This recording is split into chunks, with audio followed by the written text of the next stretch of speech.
Amém, meus irmãos? Quem me ouve, diga amém. Quem me ouve, dê um glória a Deus aí. O do fundão está me ouvindo? Estão me ouvindo aí, irmãos? Amém. Queridos, é um prazer servir a Deus como porta-voz, pregador. É um prazer, é um privilégio. Sinta esse privilégio na sua vida de proporcionar, fazer algo para Deus. Outra hora, quando eu não pregava, porque ainda não prego, ainda sou mais ou menos assim, mas quando eu não ministrava, eu tinha um desejo, obrigado, Felipe, eu tinha um desejo de pregar, mas por causa da pouca escolaridade, né, me sentia meio prendido. Eu via alguns pregadores grandes ministrando na minha época, não sou tão antigo assim, mas vi o Gesiel Gomes, de Caso Takayama, ministrando com uma oratória tão bonita, que eu olhava para mim mesmo e dizia, não tem como, não tem jeito, de maneira alguma eu vou conseguir. Mas entenda que o querer é de Deus, Ele proporciona algo sobre a sua vida. E o que mais eu tenho percebido por aí, é que a vontade do povo, muitas vezes não é fazer a vontade de Deus, e sim crescer monetariamente. Eu conversando com alguns irmãos que trabalham com a gente, e brincando, mas aquela brincadeira que você joga um verde para colher um maduro, pergunto, na obra de Deus, o que você quer ser?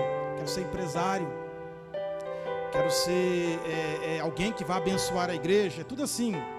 Ninguém mais quer ser um pastor, ninguém mais quer ser um pregador, ninguém mais quer ser um ministro de Deus. Entenda, querido, o querer é de Deus, e Ele já quer, já tem derramado essa porção sobre a sua vida. O problema é que nós não alinhamos o coração com o eterno.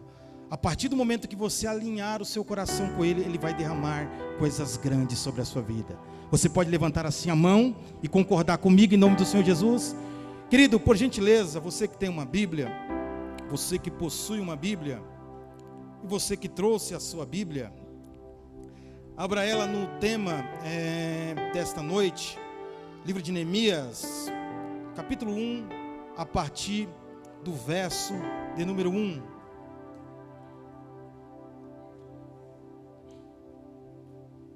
Não vou me delongar muito, não vou demorar muito. Neemias 1:1. Amém? Você que não tem uma Bíblia, pode pegar carona aí com seu irmão. Não entendi. Neemias capítulo 1, a partir do verso de número 1. Amém? Só os que não têm Bíblia, se você não tiver ninguém à sua direita ou à sua esquerda que não tem Bíblia, aí você pode fazer o uso do celular.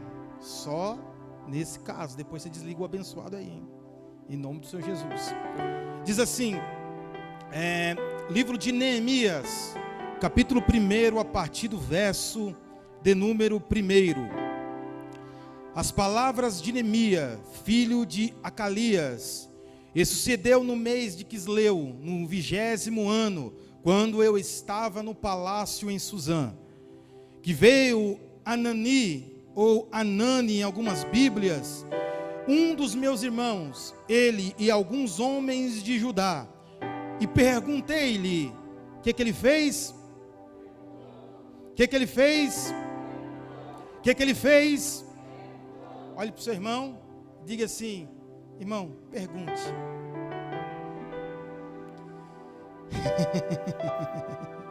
Ficou gravado aí? Deixa eu achar aqui. E perguntei-lhe a respeito dos judeus, e que haviam escapado, e os que restaram do cativeiro, a respeito de Jerusalém. E eles me disseram: os restantes que ficaram do cativeiro, lá na província, estão em grande aflição e desprezo. As muralhas de Jerusalém também estão demolidas, e os seus portões estão queimados pelo fogo. E sucedeu que, quando eu ouvi estas palavras, que me assentei e chorei, e lamentei alguns dias, jejuei e orei diante do Deus do céu. E disse: te busco, ó Senhor, Deus do céu, grande e terrível Deus, que guarda o pacto e a misericórdia por aqueles que amam e observam os seus mandamentos.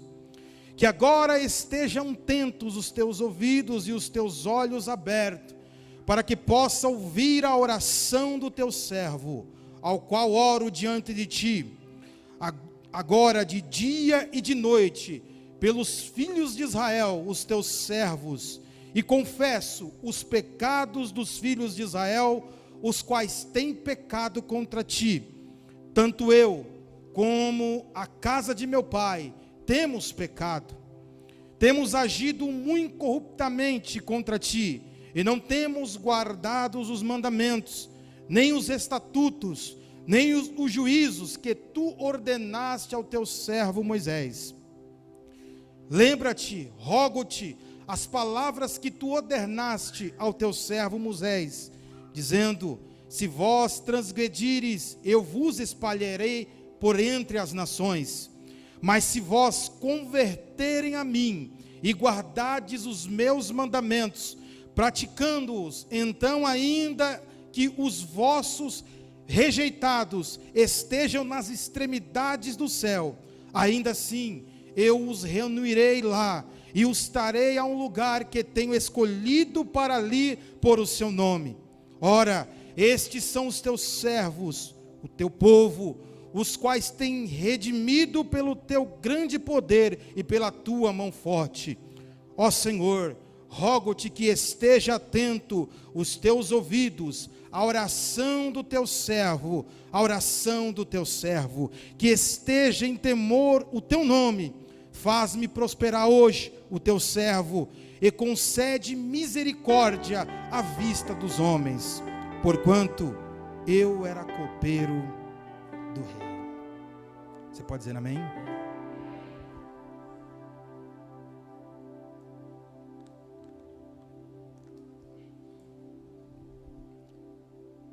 Quem gosta de revelação? Ninguém gosta de revelação? Oh, que bom!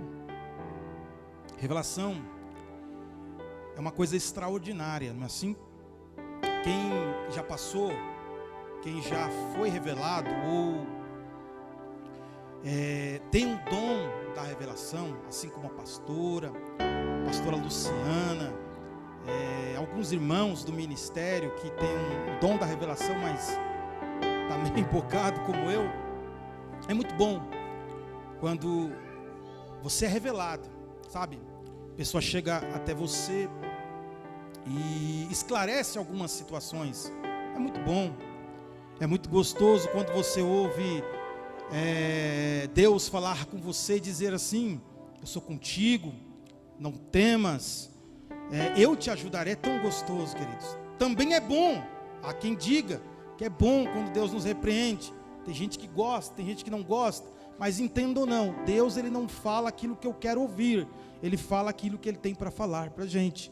E é muito gostoso quando Deus revela. Diga assim comigo: quando Deus revela, é muito gostoso. Agora, quando Deus não revela, quando Deus não usa ninguém, quando Deus não traz em sonho, quando Deus não usa através da mensagem um porta-voz, quando ninguém chega até você e diz nada, quando não vem sonhos, ou alguém para você na rua. Já aconteceu isso comigo, de eu estar andando na rua e alguém me parar. Já aconteceu de eu estar dentro do ônibus e alguém me parar e falar: assim diz o Senhor. Já aconteceu de na rua eu estar andando e a gente fazer um culto no meio da rua. Eita, quem já passou por isso? Já aconteceu muito comigo na minha época. Os irmãos se encontravam e fazíamos aquele culto. Eu saindo de uma vigília na Zona Leste, e os irmãos saindo da vigília, entramos tudo dentro do mesmo busão. Aí já viu o que aconteceu. Viemos glorificando a Deus até a Celso Garcia. Então, é muito gostoso. Mas imagine quando Deus não fala nada. Quando Deus não diz nada. Quando não há uma voz, uma orientação de Deus. Aí você diz, Deus não gosta de mim, porque Deus não me orientou. Não, queridos. É porque Deus quer que você dê um passo a mais. Observe que o texto aqui que nós lemos, nós vamos ver que Deus não revela nada para Neemias. Você não vai ver no capítulo 1, ou nos decorrer dos capítulos que nós lemos, Deus se pronunciando na primeira pessoa. Simplesmente você vai ver um homem que era um copeiro. Se você for no Google e jogar a palavra copeiro, você vai entender que é aquele que serve à mesa. Nos dias atuais seria um garçom, seria simplesmente um garçom qualquer. Então você não vai ver Deus se pronunciando na primeira pessoa, chegando até este copeiro e dizendo, assim eu te digo. Não. Você vai ver que ele usa a seguinte expressão. Me fala aí. Anani chega até ele, ou Anani. E quando Anani chega até ele, vindo da sua terra natal, ele está ali em Suzã, na fortaleza do rei Artaxerxes. Quando Anani chega até ali com alguns compatriotas, ele pergunta, e aí? Como está a terra natal? Como está a terra de painho, de maninha? Como está a terra natal? Deus não disse nada, simplesmente o interesse veio dele, de saber como que as coisas iam. Se você for olhar no texto, no capítulo 1, você vai ver que não era nenhuma novidade. Ele sabia que Jerusalém havia sido sitiada, que o rei havia destruído. Ele sabia porque ele pergunta a Anani, e o que ali estava, ele pergunta, olha, como é que está Jerusalém?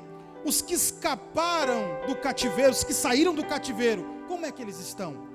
Então você vai ver que não é nenhuma novidade a situação de Jerusalém. Não há nenhuma novidade as coisas que ali aconteceram. Ele sabia que a cidade tinha sido devastada pelo rei Nabucodonosor. Ele sabia que a cidade tinha sido destruída. Talvez na intenção, ou dentro do intuito dele, ele achava que a cidade já estava sendo reconstruída, que os habitantes, os moradores dali já estariam se reerguendo. Mas não. Por isso ele pergunta, o desejo do seu coração é saber como é que está a terra natal. Como é que está a situação da terra de onde eu vim, da terra aonde eu moro, do local aonde eu fui criado, do local aonde é a casa de meus pais. E Anani, ou Anani, ele traz as duras revelações, as duras novas, dizendo, está do mesmo jeito. Os muros foram queimados, foram derrubados, as portas queimadas, há uma grande desolação naquela terra. A dificuldade é tamanha que o povo está oprimido. De primeiro instante, de primeira instância, a Bíblia diz que ele se assenta, ou ele cai, e começa a chorar. Entenda uma coisa, querido, tem coisas que Deus não nos revela. Deus não precisa nos revelar. Com os nossos olhos a gente vê. Com os nossos olhos a gente... Não precisamos de revelação de Deus para determinadas situações das nossas vidas, pois com a nossa vista, com o nosso saber, a gente consegue entender e ver a situação. Esperamos que Deus abra o céu, numa camuflagem teofânica, olhe para nós e diga, sendo que os nossos olhos têm visto os acontecimentos que têm acontecido. A gente vê a situação que está o nosso bairro, olhamos a situação dos nossos vizinhos, olhamos a situação do irmão que senta ao nosso lado, olhamos a situação da igreja, olhamos a situação dos pastores, e indiferentemente esperamos uma revelação de Deus, sendo que os nossos olhos já veem tudo, sendo que a nossa vista já está patente aos nossos olhos, simplesmente esperamos uma revelação de Deus. Esperamos que Deus se manifeste a nós, sendo que está na nossa frente. A Bíblia diz que na hora que esse homem entende isso, ele cai, ele se assenta e começa a chorar. Há quem diga que ele chora pela situação, mas ele já sabe a situação. Há quem diga que ele chora por nunca ter feito nada. O interessante não é se ele sabia ou não sabia. O importante é que ele começa a chorar e se lamentar. Um choque de realidade vem dentro dele. Que choque é esse? Eu poderia ter feito algo. Eu poderia ter ajudado. Eu poderia ter mudado a situação, mas não fiz nada. Entenda uma coisa, querido. As coisas estão aí. Deus, ele tem dado a você. Deus, ele tem tocado no seu coração, no meu coração, nos nossos corações, para fazer determinadas coisas. Mas o nosso problema é que a gente espera uma revelação de Deus. Esperamos um profeta chegar até nós. Esperamos chegar segunda-feira. Segunda-feira é o dia de vamos começar a fazer tudo, não é assim? Vou melhorar na igreja, vou melhorar profissionalmente, vou melhorar a minha saúde, não é assim? Querido, entenda uma coisa. Deus, ele não vai usar ninguém. Ele já tem colocado diante de você as coisas que você tem que fazer. É interessante que Anani, ele foi enviado por Deus. Foi ou não foi? Anani foi enviado por Deus. Anani é um personagem na Bíblia que não é muito citado, ou Anani, ele não é muito citado na Bíblia. Simplesmente você só vai encontrar a história desse homem no capítulo 1 e no verso 2. No capítulo 1, verso 1 e verso 2. Mas ele foi enviado por Deus para abrir os olhos de Neemias. Existem pessoas que vão chegar com você. Talvez eles não vão vir com assim diz o Senhor, assim Deus. Não, eles vão vir como guias, simplesmente para endireitar os teus caminhos, para que você tome o rumo certo nas coisas que você tem que fazer. O choque de realidade tem que vir. E esse choque de realidade que vai vir, ele não vai vir de uma hora para outra. Deus irá botar pessoas no seu caminho para que você tome esse choque de realidade. Volto a dizer que às vezes o choque de realidade não será um choque de realidade que você vai gostar. Às vezes Deus nos dá um choque de realidade que a gente não queria tomar esse choque de realidade, sabe? Aquele choquinho que você olha e fala: rapaz, eu estou no caminho errado. Eu estou fazendo as coisas erradas. Eu preciso fazer as coisas certas. Agora olhe para cá. O interessante, querido, não é tomar um choque de realidade e ficar da mesma forma que você está, ou que eu estou. Porque quando Deus vem e nos chacoalha, tomamos uma ênfase, uma coragem para se levantar dessa situação. Neemias estava caído e chorando. Mas entenda uma coisa, a atitude não vem da parte de Deus, a atitude tem que vir da minha e da sua parte. Por quê? Porque esperamos que no momento de reconhecimento que estamos errados, esperamos que Deus venha e nos levante, não é assim? Ah, Deus, me levanta aí, Senhor, eu estou caído, eu estou parado, eu estou frustrado. Não, querido, o levantar é seu, porque Deus só vai te ajudar a partir do momento que você decidir a se levantar da situação. Neemias, ele tem uma sensibilidade tamanha. Sabe sensibilidade? De perguntar as coisas, de olhar as coisas, de entender as coisas. A sensibilidade das pessoas chegarem e ele conversar, ele se pronunciar, perguntar algo, dizer alguma coisa, fazer alguma coisa. Entramos e saímos e não temos essa sensibilidade. Esquecemos que a nossa sensibilidade, mas ela tem que ser uma coisa construtiva. Uma amizade não se acontece do dia para a noite. ela é uma amizade que vai acontecendo. A nossa sensibilidade é a mesma coisa. Quando perdemos a sensibilidade das coisas de Deus, não conseguimos ter uma linha direta com o Pai. Só que Neemias aqui nós vemos a sensibilidade que ele tinha de perguntar alguma coisa. O irmão entra na igreja, sai da igreja, cultuamos e não perguntamos nada. Como vai, meu irmão? Como anda a tua vida? Às vezes a pessoa que senta do nosso lado, ela está esperando só uma palavra sua, só algo seu, e você joga a culpa nos pastores, jogamos a culpa nos pregadores, jogamos a culpa na liderança. Querido, Deus ele quer te usar na terra dos viventes, não, talvez não como pregador, mas como alguém que vai olhar para alguém e dizer: Deus é contigo. Ah, queridos, eu não me canso de dizer isso, eu não me canso, acho que eu já disse aqui 1 milhão de vezes. Eu estava atribulado, atrasado para fazer uma aula lá na Zona Leste. Eu não congregava aqui ainda, e eu de carro andando ali na Jacupêssego para chegar ali em Itaquera, mas correndo que nem um doido, atribulado para não perder a aula. Eu estava fazendo aula de moto. Na época eu tinha uma moto, eu queria tirar a habilitação de moto, porque a polícia já tinha me pegado de andando sem moto, então eu precisava tirar a habilitação de moto. E fui inventar de fazer lá na Zona Leste. E quem já tirou a habilitação sabe que você tem o horário certinho para chegar. Se não chegar no horário certinho, você paga outra aula. E eu ali atribulado, nervoso, porque o trânsito não andava, e tinha 10 minutos para me chegar na bendita da escola para fazer a aula.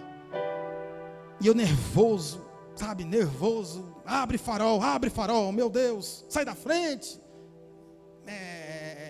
Meia roda, sai da frente, pé no breque. Assim, só glória a Deus, aleluia. Os irmãos que dirigem tudo rindo, ó. Meu Deus do céu. Já vi que eu não passei isso aí sozinho. E eu estava ouvindo um louvor, acho que até do Além do Véu.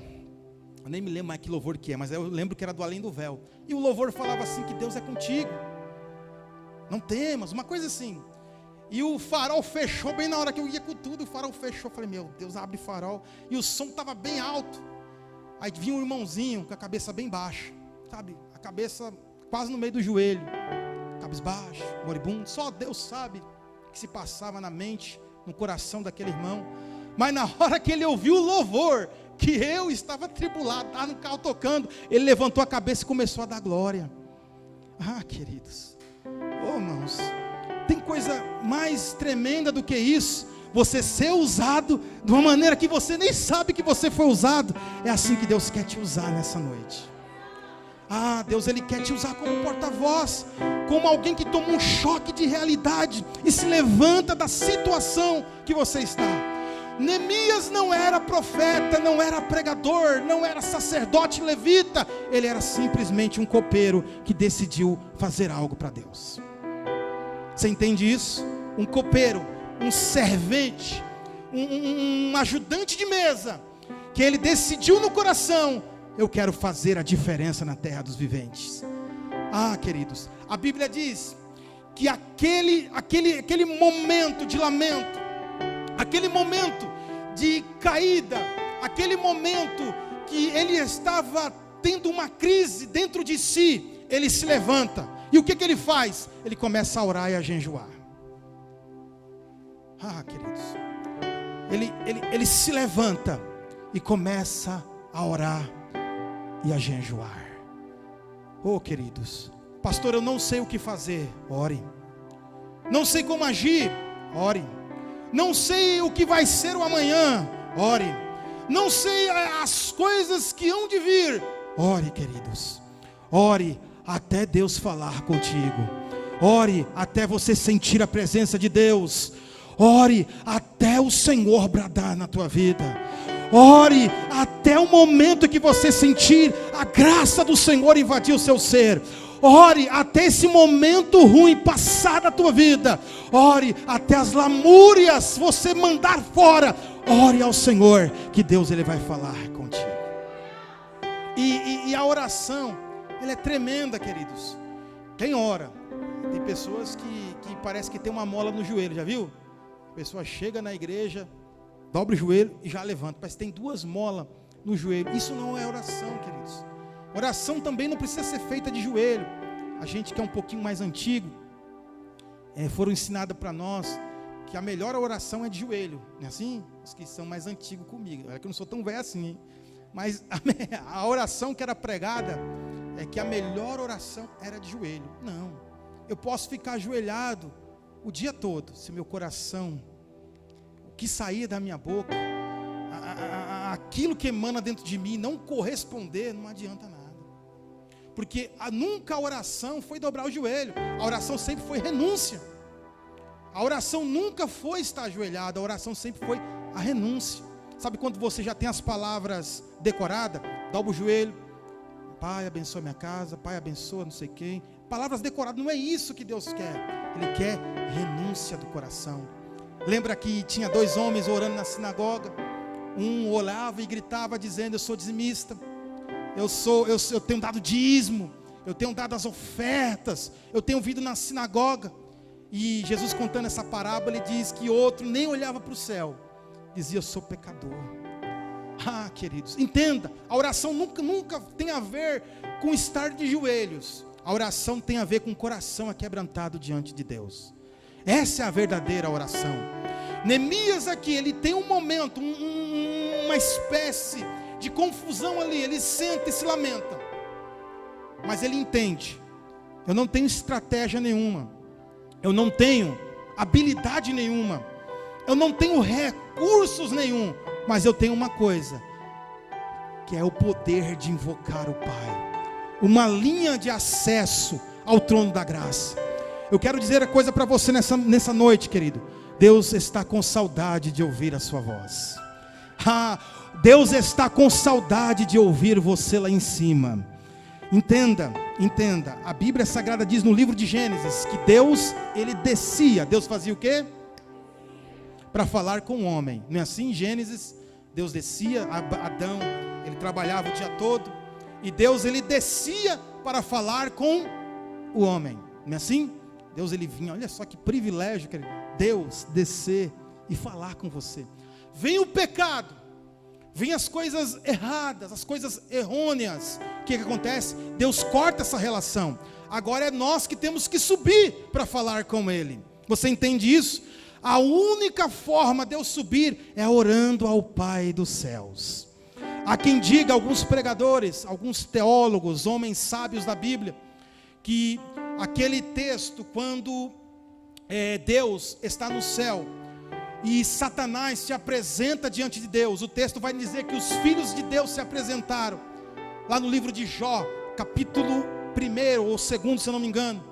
Alguns profetas que relatam que aquela cena ali, porque todas as vezes que a Bíblia fala de filho de Deus, não significa anjos, e sim nós, os crentes, o povo de Deus, os cristãos, eles se reuniram e começaram a orar. A única forma de abrir os céus é com a oração. Então os irmãos ali orando, Satanás se apresenta no meio, porque a única forma de abrirmos o céu é através da oração. Você entende isso?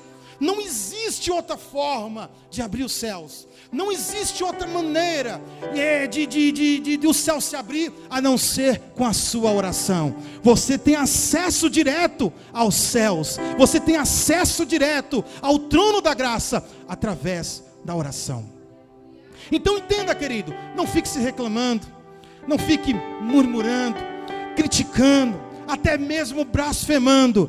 Vai orar, vai buscar ao Senhor Deus do céu, que eu tenho certeza que Deus, ele vai ouvir a tua oração. Agora entenda, talvez você olhe para mim e diga assim: pastor, eu oro,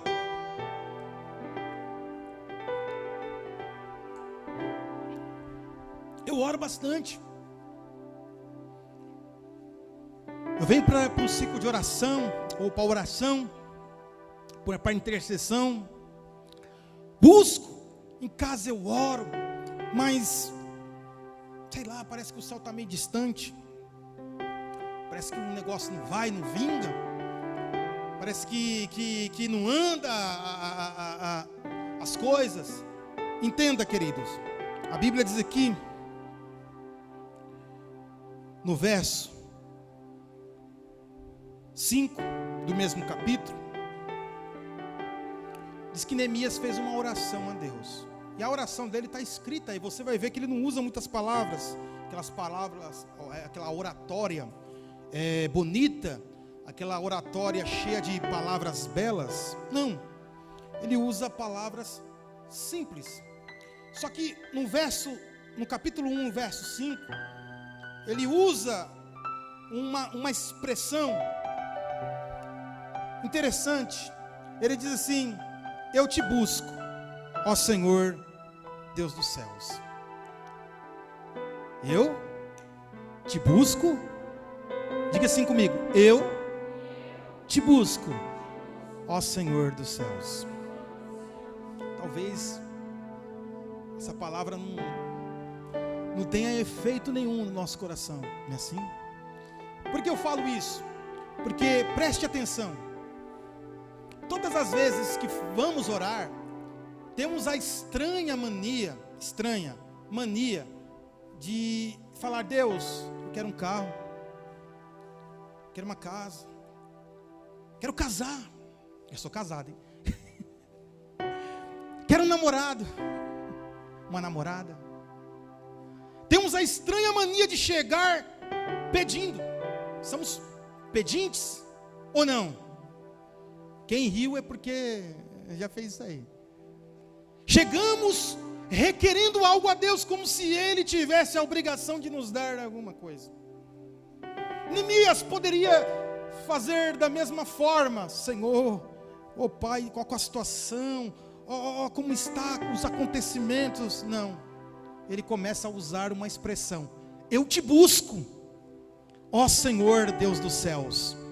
Entenda, querido, todas as vezes que você for orar, não peça, nunca chega pedindo, porque todas as vezes que você pedir, Deus nunca vai fazer na sua vida. Lembra daquela mulher que vinha gritando atrás de Jesus? Ela vinha gritando no caminho, gritando no meio do caminho, gritando no meio do caminho, gritando e gritando e gritando e gritando, ao ponto que os discípulos começaram a ficar com vergonha. Jesus, uma situação aí, Senhor, essa mulher está nos incomodando. Essa mulher aí já está fazendo a gente passar vergonha aqui. Faz alguma coisa. Jesus não faz nada. Jesus faz o quê? Jesus faz o quê? Ué, ela não está clamando? Ela não está pedindo?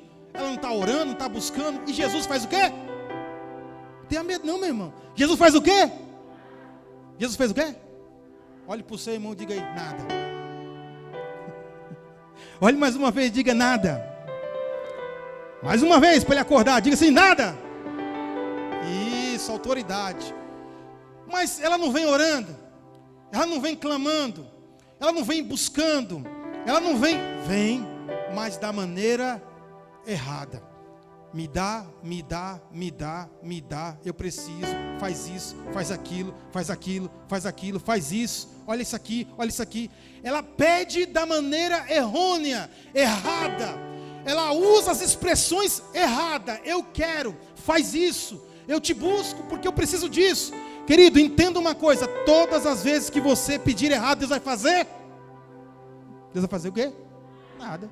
Por quê? Porque eu estou pedindo errado. Agora, o momento que Jesus olha para ela e diz: deixa ela aí. A Bíblia diz que ela corre na frente do Senhor, dobra o joelho e faz o quê? Adora. O que ela faz? Adora. E o que Jesus faz? Ele para. Porque a única forma de fazer Deus parar é quando você o adore através da oração. Ah, meu querido, não tem outra maneira de fazer Deus olhar para você, se não for assim: você adorar ao Senhor através da oração. Adore. Lembra do Pai Nosso? O Pai Nosso diz o que? O primeiro texto: os discípulos estavam preocupados. Senhor, nos ensina a orar. Eu quero aprender a orar, porque João ensinou os seus discípulos, e a gente não quer orar errado.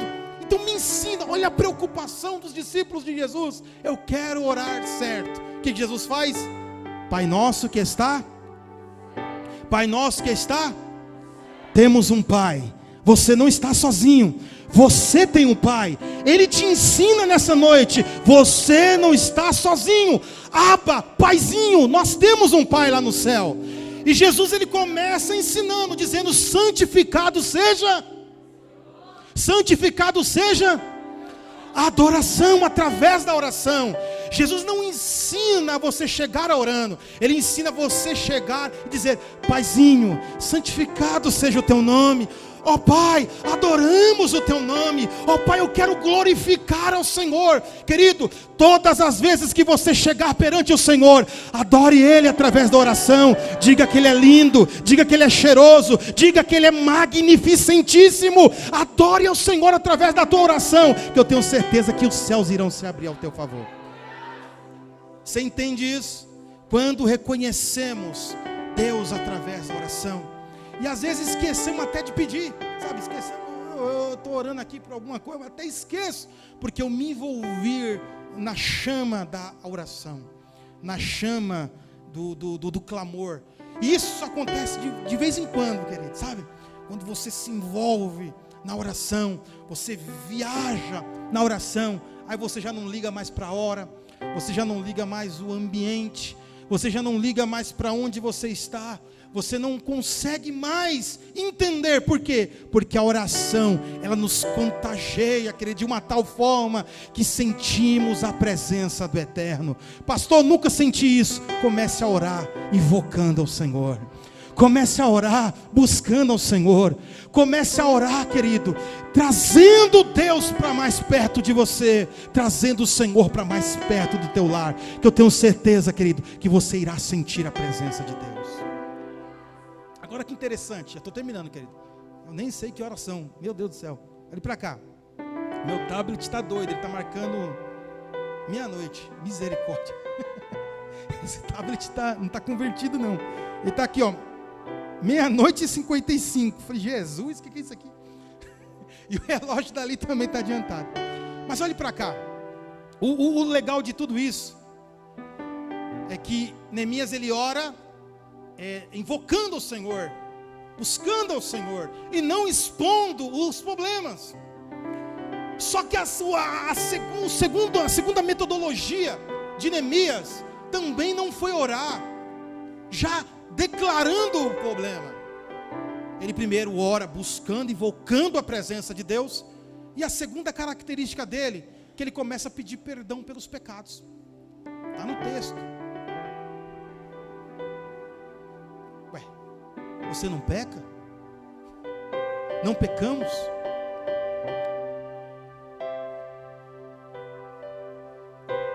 Ele olha a Deus, ora ao Senhor e começa a dizer: Deus, perdoa os pecados do teu povo. Porque entenda, querido, tudo que estava acontecendo em Jerusalém não foi por culpa de Deus. Tudo que estava acontecendo, que aconteceu aos seus conterrâneos, seus compatriotas, não foi culpa de Deus. Tudo que está acontecendo na sua vida, na minha vida, não é culpa de Deus. Livro de Lamentações, ele fala do que se queixa o homem. Se queixa dos seus próprios pecados. Do que se queixa o homem, se queixa dos seus próprios pecados. Erramos. Tomamos decisões precipitadas, tomamos rumos que não agradam ao Senhor, e veio a consequência. Assim foi a nação de Israel.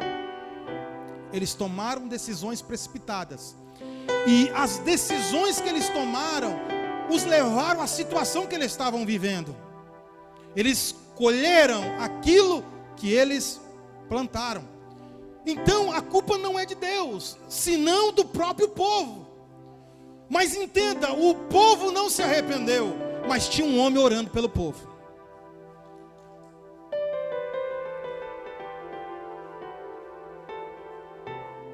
Os filhos de Israel, talvez eles não se arrependeram num todo, mas havia alguém intercedendo por eles. Talvez você está aqui, está sentado aí, você não buscou, mas eu tenho certeza que alguém buscou por você. Você é fruto da oração de alguém. Alguém buscou pela tua vida, alguém intercedeu pela sua vida, alguém clamou a Deus, soltando o seu nome. E você é fruto desta oração. Agora eu quero dizer uma coisa para você. Deixe de só orar por você e comece a orar por outras pessoas.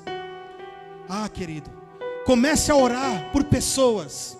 Comece a orar por vizinhos. Comece a orar por pessoas na igreja, porque tem muita gente que veio à igreja, mas a igreja ainda não entrou dentro dele. Ele está dentro da igreja, mas as coisas de Deus ainda não entrou dentro dele. E Deus, ele tem te chamado para ser um intercessor. Ore por alguém, busque por alguém. Neemias, ele faz isso. Ele já invocou a presença de Deus, e ele começa a pedir perdão pelos pecados que não foi ele que cometeu, mas foi os seus compatriotas, que foi os antepassados. Ele começa a dizer: Deus, perdoa todos e qualquer pecado que essa nação cometeu. Perdoa o pecado dessa geração. Queridos, entenda uma coisa: enquanto você não reconhecer que você é pecador, Deus não fará nada por ti. Pecamos e precisamos ter essa consciência que pecamos. Lembra do homem do tanque de Betesda? Já estou encerrando, querido, me dê 2 minutinhos. O homem do tanque de Betesda, quando encontra com Jesus, Jesus vai até ele e começa a falar com ele. E pergunta, e aquele homem começa a dizer algumas coisas a Jesus. Jesus não precisa de tanque, não precisa de água, não precisa de anjo. Pega a tua cama, levanta e anda. Aquele homem saiu no meio do povo, levantou, andou. Só que a Bíblia diz que aquele homem não sabia quem era Jesus, porque Jesus havia o curado, mas eu não sei quem é que me curou. E você vai ver que lá no decorrer do texto, você vai ver que Jesus sempre está falando com uma voz agradável, uma voz mansa, uma voz suave, uma voz bondosa. E aquele homem vai para o templo e encontra Jesus no templo. E talvez eu acredito que ele começa a agradecer: Senhor, obrigado, como é seu nome? Jesus fala de uma maneira diferente. A voz já não é mais mansa, a voz já não é mais tão doce assim, porque ele olha para aquele homem e diz: não pequeis mais, para que não te suceda coisa pior. O que Jesus fala? Não pequeis mais, para que não te suceda coisa pior. Você entende isso, queridos? Você entende isso? Queridos, Deus, ele quer sensibilizar-nos a se compadecer do povo. Se coloca de pé, rapidinho, se coloca de pé. Neemias, ele ora pelo povo. Ele ora a Deus para Deus perdoar os seus pecados próprios, porque todos nós temos pecados, pecadinhos, pecadões, não sei. Mas o importante é você entender isso. Todo dia eu tenho que me render aos pés do Senhor. E ele não só clama pelo povo, pelo pecado alheio, ou pelo seu pecado próprio. Ele clama pelo pecado do seu lar. A Bíblia diz que ele clama a Deus: perdoa os pecados da nação de Israel, perdoa os meus pecados, e perdoa a casa de meu pai, ou o meu lar. Você tem esse poder, queridos. Você é um sacerdote. Você é um ministro de Deus. Tome posse disso nessa noite. Chegue na sua casa, na sua residência, e clame a Deus: perdoa o pecado de tudo aqui. Talvez, queridos, você não tem paz, não tem alegria, não tem satisfação de estar no seu lar. Você é um sacerdote, você é luz, você tem que brilhar lá dentro. Comece a profetizar, queridos. Comece a orar, pedir: Deus, entra aqui dentro.